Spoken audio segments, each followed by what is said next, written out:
about a story, kids? 'Twas a hot night in August in the village of Hope. Not a creature was stirring, 'cause it was too hot to cope. The trailers were set in long lines with care, in hopes that more volunteers soon would be there.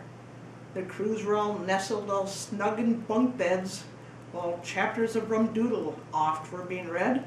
Now I in my t-shirt and Beck in her shorts had just settled in for some snoring and snorts. When out in the front there arose such a clatter, we sprang from our bunks to see what was the matter. Straight out the door Beck ran with a smack, just taking a moment to dig out her crack. Now what to our wondering eyes should appear but a little white pickup all loaded with gear. The inside and out were really superb, so we knew right away that this must be Herb.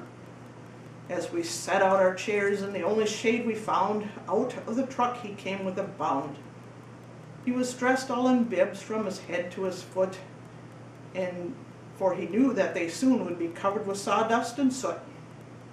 A bucket of tools he had flung in the back, and the rest of his gear he threw on his rack.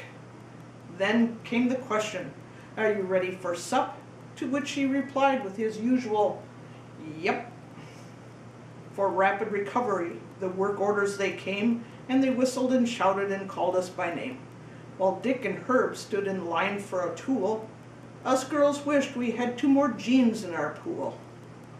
To the top of the hill and down to the river, the GPS took our vehicles hither and dither.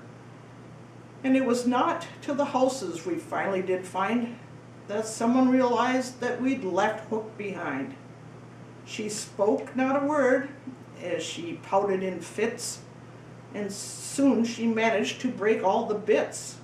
A giggle was heard as it evened the score, and then Deadly Dick fell right through the floor.